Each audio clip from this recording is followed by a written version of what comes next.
Hey, what's up everybody? It's Charleston and welcome you guys to another episode of the Dreamerspro Show, where we cover everything from sports, hot topics, classic debates, entertainment, and where we give you guys a fresh perspective on things and how we see them. Let me get into this topic here. So we recently produced a video, was it yesterday, about a Stephen A. Smith rant that he had on ESPN First Take, and he was talking about essentially the Lakers, management, and LeBron James, and he totally went off. I'm sure a good amount of you guys have seen that by now.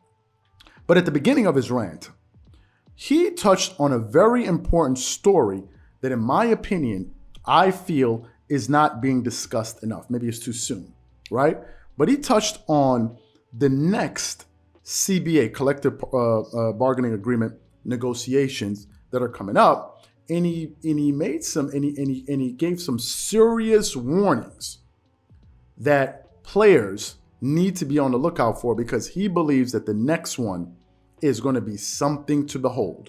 For those of you guys who missed Stephen A. Smith's comments on the upcoming CBA, take a listen to some of his comments here, and then we'll come back here. Take a listen to that. The Los Angeles Lakers are an unmitigated disaster. They are going to cost people their jobs, their livelihood. In the midst of all of that, players who are getting paid won't deserve to get paid, but they'll get their money anyway, which is why the next round of collective bargaining agreements collective bargaining negotiations between the owners and the players is something that is going to be must-see TV in terms of us talking about it, because these owners are coming for them.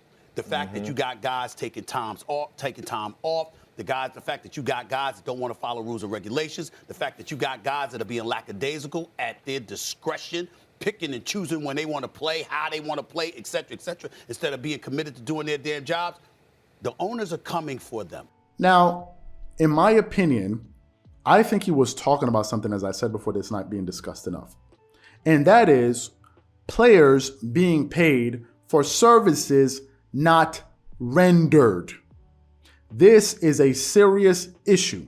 From my understanding, NBA contracts are supposed to be performance-based. I pay you your market value. In return, you provide the services, or you render those services that I'm paying for.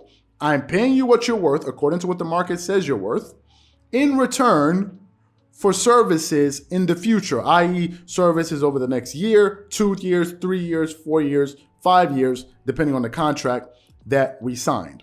In other words, help me win games, make my franchise relevant, and hopefully in the process, hopefully, we win a championship in the process, and my NBA team ends up becoming more valuable, which will also in return make you even more valuable and make you more attractive to sponsors. It's a win-win, right? Winning helps everyone. Just the case. If you don't understand the impact that NBA championships have on NBA franchises, and really don't understand all of the different mechanisms that go into making money in the NBA, I want you guys to take a quick listen to the richest owner in American sports talking about the business side of the NBA. Before we go too far, take a listen to some of his comments here. From a business perspective, can that be a good investment? Because now we do control the sponsorship in the building. We derive all the profit. We control the naming rights. We control the suite revenue. And we're convinced we can build a better basketball experience. We can make more money. We can build a building that'll also be a good concert venue, because that is very helpful to the economics. Not because the concerts actually make that much money, but the concerts makes the suites more valuable. Well, we want to compete for NBA championships. It's great to win 50-plus games a year. It's better to compete for an NBA championship. So we decided that we needed to retool. We're not rebooting. We're not going to the bottom. We have a very competitive team, but we have a team in which we have more options on how to get better and go compete for a championship. The salary cap is very complicated. It's a little like the tax code. In a sense, it's simple. You have a rate. But at the end of the day, it isn't that simple, because there are all these little perturbations. So I like what we've done with our team. It's given us more flexibility.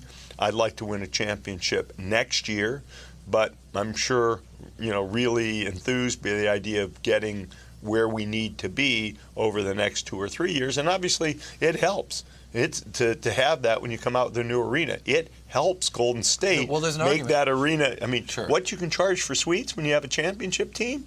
I mean, I'm not saying I'm doing it for the business purpose. On the other hand, a championship floats all boats economically. So you just heard, after listening to Steve Ballmer, all of the various mechanisms that generate income for NBA teams. He explained it eloquently. Obviously, he didn't go into in-depth detail, but nevertheless, he explained it.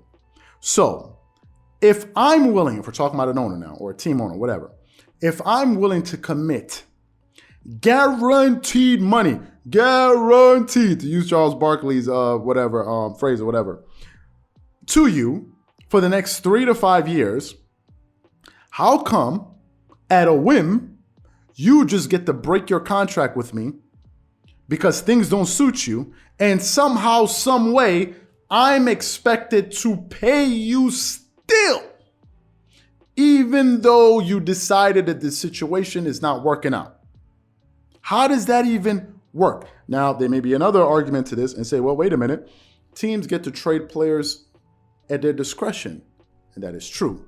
And my friend, what is it saying? Beggars can't be choosers. The point is, if you're not in a power position, don't complain about what the guy in a power position has. If you don't like it, go put yourself in a power position or stop complaining.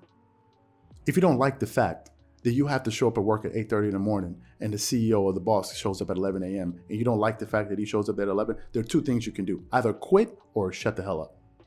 Either you go start your business and you show up at 10, 11 o'clock and you have all of these guys working for you, or just shut up. Because you're not the owner. You don't get to, what? Because he's the boss. They abide by different rules, and so would you. So would you. It happens in every walk of life. If you own a business and you have one of your kids running the business, or some of your kids running the business, you're not going to treat your kids exactly the same way you would treat all of your employees. Is it fair? No, but it's reality. Don't complain about the position that he has. You change your own. It's not fair. It's the reality of the situation. It's the world, and you're not going to change it. But to me, how is it fair that I still have to pay you for services that weren't even rendered fully to me? How is that even ethical? How is that even ethical business? In which case, I would wonder, why am I even going into business with this person? The only people that I think that will support this are crooks.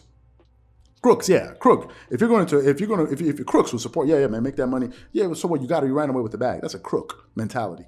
And the only person that goes into a business with a crook is either a fool or a crook. So we're not gonna factor in their opinion. But the fact of the matter is, there have been so many occasions in which players have decided, for whatever reason, they weren't happy in a particular location and they wanted out. You can think of Kawhi Leonard. You can think of Paul George. You can think of Anthony Davis. You can think of James Harden, and so many, Ben Simmons, the situation with Ben Simmons. So I think what Stephen A. Smith was alluding to, he was alluding to a war that's coming in the next collective bargaining agreement. A war is coming. Or even Kyrie Irving, situations with him in the past. A war is coming. And I think what you're potentially going to end up seeing is shorter contracts. Instead of 3 to 5, you may see 1 to 3. That may happen. Maybe if your money isn't guaranteed over the next 5 years, 4 to 5 years, maybe you behave differently. Maybe. But to me, I think it's a very interesting dichotomy and conversation to have. And really, it's up for you guys to really, give us your thoughts on what you think about this entire thing, because it's a very, very nuanced argument. And I don't have all of the answers because I haven't really spent much time looking at CBAs, to be quite honest with you. But I think it's something, and it's something we're definitely going to have to discuss moving into the future. So my question is, how do you think the next CBA is going to turn out, number one? And number two, what do you think about some of the things that I said and some of the comments that were made in this video? Whatever you guys think, please leave your thoughts and comments in the comment section below. Again, if you enjoyed the video, be sure to make sure you go ahead and hit the like button, hit the subscribe button, and hit the notification bell to be notified whenever we drop our content. Once again, this is Charles here from Dreamerspro, wishing you guys an amazing day and catch you guys on the next episode.